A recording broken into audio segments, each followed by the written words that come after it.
1930s, Germany began to rebuild her air force with modern fighters and bombers.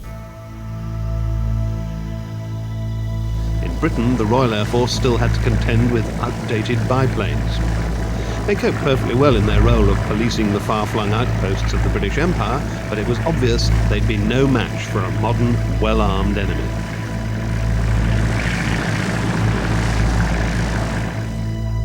New bombers were needed, heavier aircraft that could fly further and carry bigger bomb loads. But most of all, the RAF needed new fighters to replace the pretty little biplanes that flew barely faster than 200 miles an hour and couldn't even reach the bomber formations. So in 1934, the Air Ministry issued a specification for a new monoplane fighter. It had to carry 8 guns, and that was a radical advance over the twin and 4-gun fighters of the day. It also had to go faster than any previous British military aircraft, faster than 300 miles an hour. This far-sighted specification would need completely new thinking in aircraft design. Since the First World War, Supermarine had built modest quantities of flying boats for the RAF. Starting with the Southampton in 1925, Supermarine aircraft had fulfilled the maritime patrol requirements of the RAF for the next 15 years. That in itself was no grounding for the design and manufacture of an advanced fighter. But it was a new series of aircraft starting in 1927 that brought the company to the attention of the Air Ministry. Supermarine had decided to enter a new series of fast, sleek seaplanes in the Schneider Trophy air races. They were powered by a new brand of specially developed Rolls-Royce racing engines. Between 1927 and 1931, Supermarine's chief designer, R.J. Mitchell, built faster and faster aircraft that eventually won the Schneider Trophy outright. These aircraft were flying at speeds far beyond the reach of anything the RAF could do. In fact, the S6B design that won the 1931 trophy also gained the world's speed record of 379 miles an hour. The experience of the Schneider Trophy aeroplane certainly helped Supermarine. He learned an awful lot about power and speed. But I think mainly design improvements, like the elliptical wing, of course, was a great success. But it certainly did. It left us with the design and aerodynamic knowledge to go on to high-speed aircraft. And of course, from that, the Spitfire finally.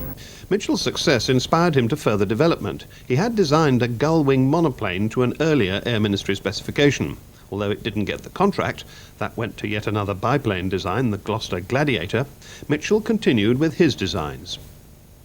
He altered the wings, added a retractable undercarriage and an enclosed cockpit. But possibly the major change was in the engine.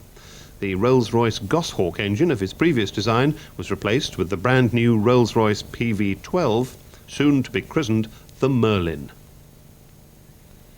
By the end of 1934, Mitchell was able to forecast the likely performance of his new aircraft, and it was so impressive that the Air Ministry rewrote their specification to fit Mitchell's aircraft.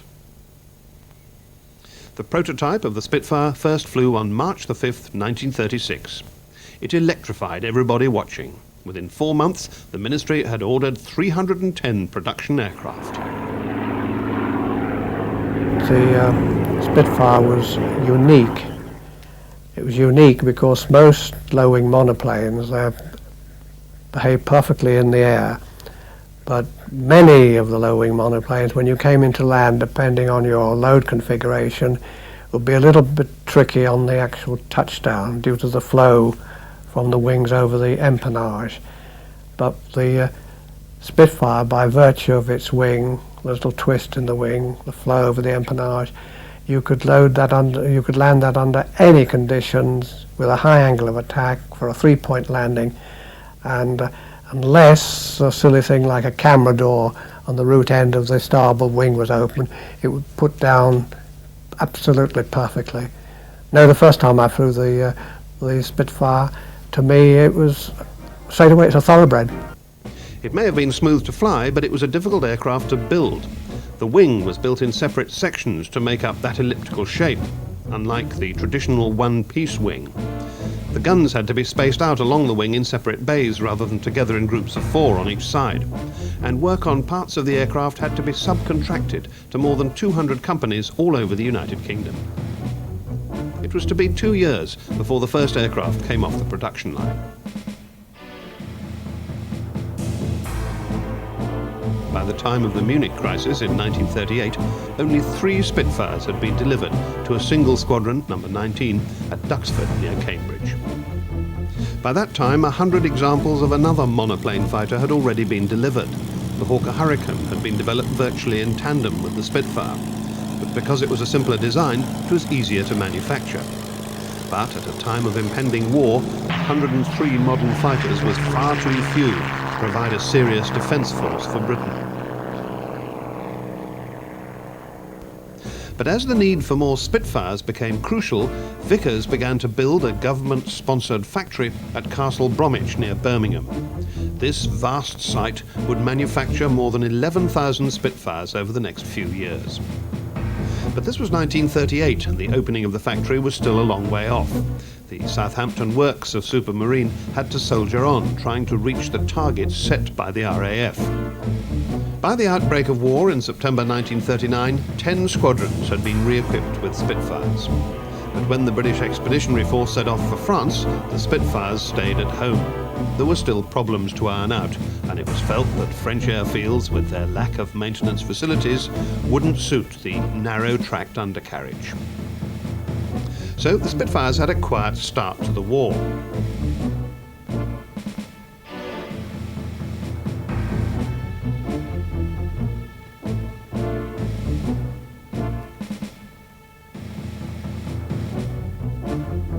But their peace was to be rudely shattered at the end of May 1940, when they were called out in support of the evacuation from Dunkirk. This operation taught the fighter pilots that their tactics were outdated and dangerous. So they changed their formations and learnt to fire from closer range.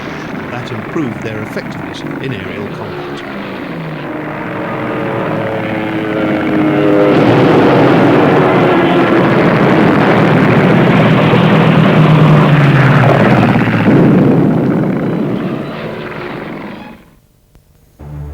After the evacuation and the surrender of France, Britain stood alone against the might of Germany. German morale was high. Their armed forces had never lost a battle, and it seemed only a matter of time before Britain would succumb in turn.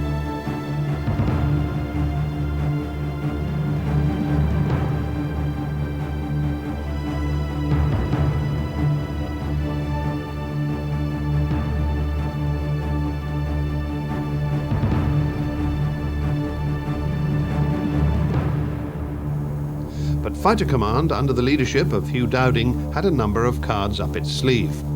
First, there was the impressive radar defence systems spread along the south coast of England. That gave the fighters early warning of approaching German aircraft.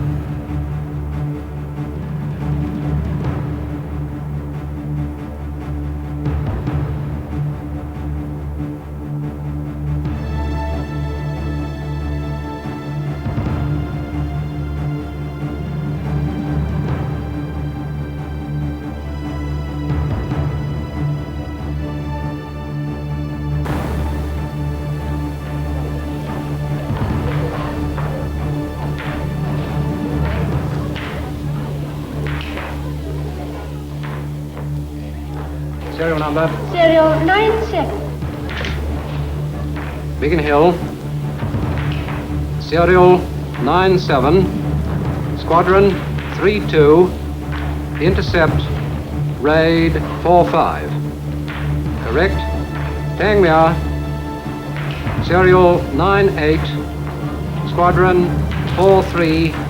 Intercept Raid 46. Correct.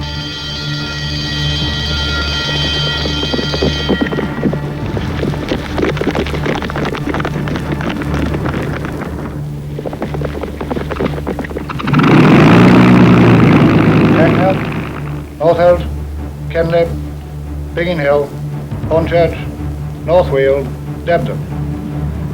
Will you warn your controller that this looks like yet another attack on airfields?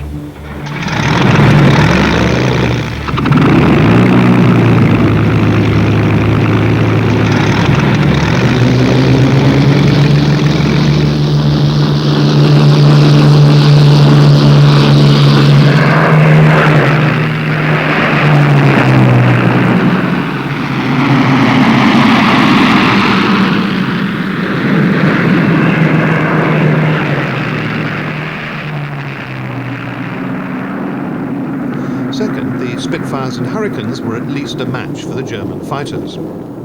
But perhaps most important of all, they were fighting over their own soil. Operating close to their airfields, they could take off, engage the enemy, land, refuel and rearm, and take off again. That vastly improved their response times.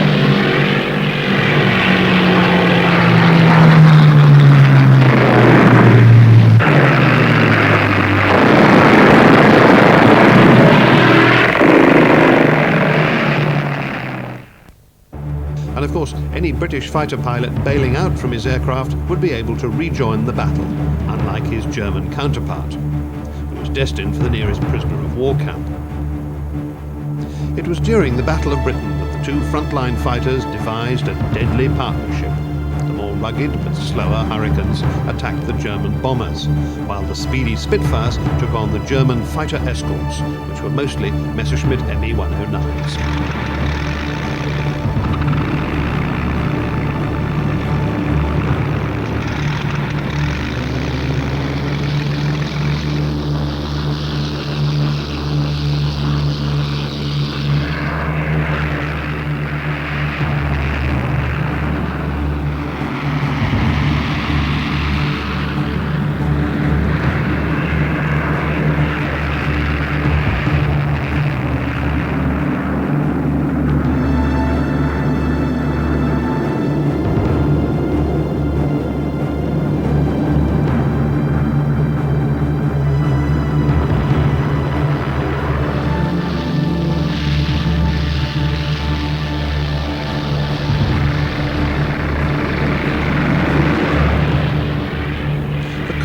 Between Spitfire and Me-109 was to become a classic of aerial combat. Twisting and turning, trying to get the enemy in sight, scanning the skies for more enemy fighters. Get in close, a quick burst from the machine guns, turn away.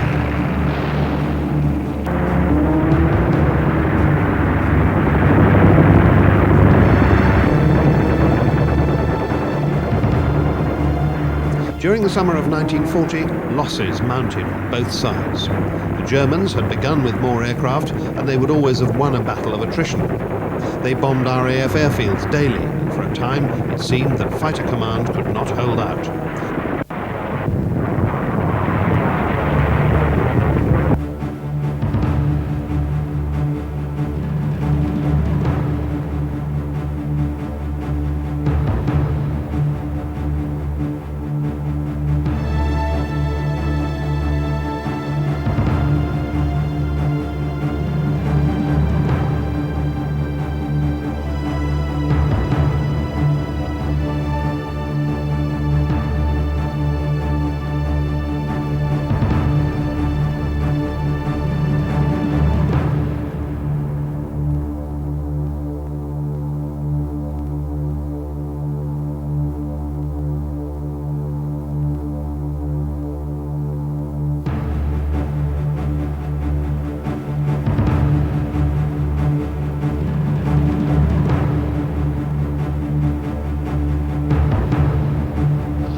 Few were getting fewer, and reinforcements were thin on the ground.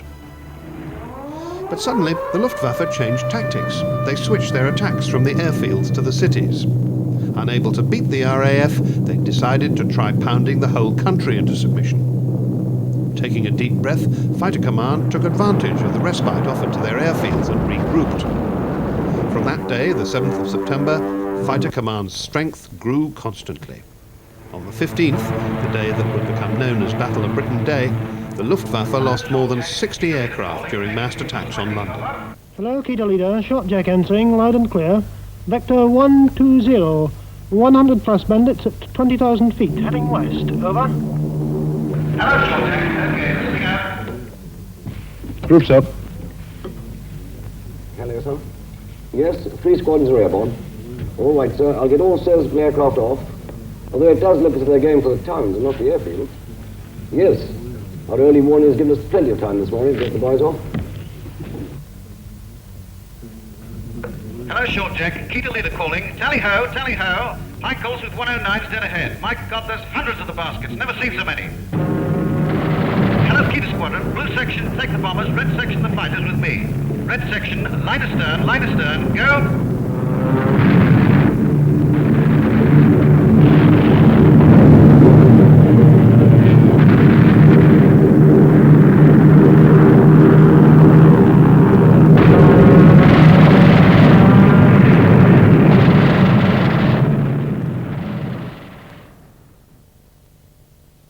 This was to be the final turning point. Hitler postponed his planned invasion of Britain and transferred his attention to the build-up for an attack on Russia. The battle continued officially until the end of October, but the great threat was over. Fighter Command, Dowding, his pilots, and the Spitfires and Hurricanes had thwarted Hitler's ambition. The Mark I Spitfire and the cannon-firing Mark 1B had borne the brunt of the Battle of Britain, a total of 1,566 being produced. But now the pace of development at Supermarine hotted up.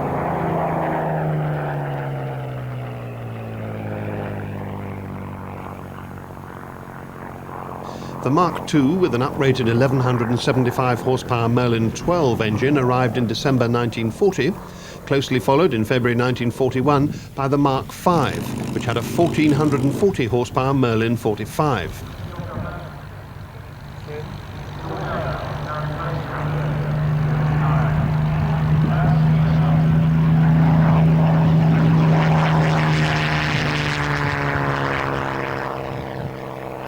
That Mark V went on to dominate Fighter Command for 2 years. It became the most numerous Mark to be produced. Nearly 6,500 aircraft equipped no less than 117 squadrons. So many people ask me, what was your favourite Spitfire? I say straight away, it just depends what you want me to use it for. Is it for firepower, is it for performance, or for handling? And for handling, I would have thought the Mark V with the 24-pound boost engine. With that aircraft, it's the only Spitfire that I flew that you could take off almost from the tarmac in less than 200 yards, pull it up as if going for a loop, and at the top of the loop be able to do a slow roll and then continue upwards to 5,000 feet before you started your show. And that aircraft could be flown at the top of the loop before you started to commence the roll at 15 to 20 miles an hour below its normal stalling speed with a 24-pound boost, and providing you kept the aircraft absolutely positively between negative and positive G. If you put too much G on, positive G, you'd flick. If you didn't have enough of the other, the engine would obviously cut, and the same thing would apply. It's a little bit tricky, but it's the only aircraft that I ever flew, only Spitfire ever flew, that could do that. These Spitfires participated in numerous fighter sweeps across France, known variously as rodeos, circuses and rhubarbs, in an attempt to carry the fight to the Germans, keeping German fighters in France and away from the Russian front. They also gave the pilots a taste of offensive action after so long on the defensive.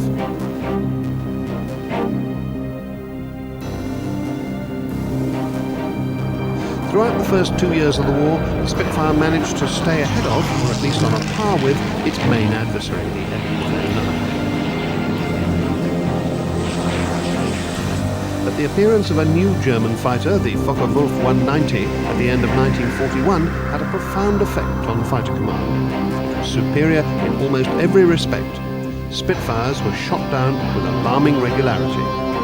The normal, orderly pace of Supermarine development was now severely tested. The stopgap solution was the Mark IX. It was actually a Mark V airframe with the uprated 1660 horsepower Merlin 61 engine. With a maximum speed of just over 400 miles an hour and improved turn and climb performance, the Mark IX restored the balance of power in the skies over France. Quantum leap between the Mark V to the Mark IX was such that you just revelled in it. It was just superb. It climbed like a homesick angel, and it got a magnificent turn of speed, and yet it still had the manoeuvrability of the Mark V. I loved it. In fact, far from being the planned stopgap, the Mark IX stayed in service until the end of the war. It fought in the North African desert, the Balkans, on home defence, and ultimately with the 2nd Tactical Air Force in Germany in 1945. The total production of Merlin engine Spitfires reached a staggering 18,298. Many other Marks were built for different jobs. They included high and low altitude interceptors, photographic reconnaissance aircraft, two-seat trainers, fighter bombers, and aircraft specially designed for the tropical climates of the Far East and North Africa. But early in the war, it had been realised that the Merlin engine could only be developed so far. It was now time for a new engine to power the Spitfire through the last years of the war.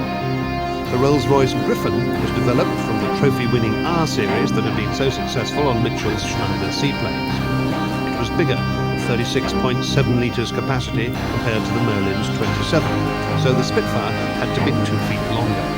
As a tribute to Mitchell's original design, the Spitfire had the versatility to take on this new and bigger engine.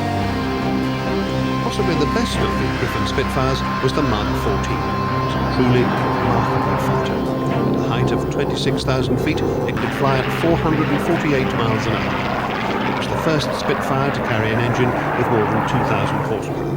And a testament to its power is that it was used to chase and shoot down V-1 flying bombs. It was also responsible for shooting down the first Me-262, that was the German jet fighter bomber. The Mark XIV carried Spitfires through to the end of the war.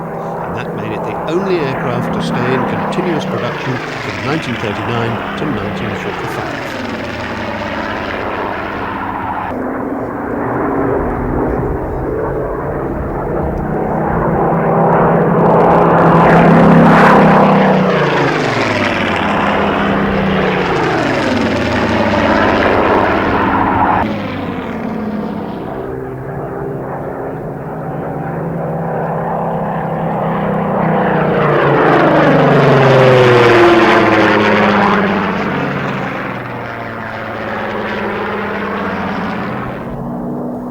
Spitfires continued in service until the 1950s, with the last operational sortie being flown against communist forces in Malaya on the 1st of January 1951.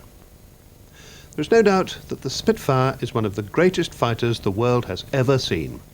It was a pilot's aircraft with an extraordinary charisma and excitement. Coupled with its high performance, that combination made it the dream aircraft. In the 10 years of its production, 22,000 people were involved in building 20,351 Spitfires. Not one of those people will ever forget the impact of that aircraft. Despite the success of the Hurricane, it was the Spitfire that became the symbol of hope during Britain's darkest days in the summer of 1940. And it was the sound of that Merlin engine in the following years that brought people the feeling of impending victory. That spirit of optimism continued down the years. Ever since the war years, frontline interceptor fighters, from Lightning to Eurofighter, have been described as the Spitfire of their time.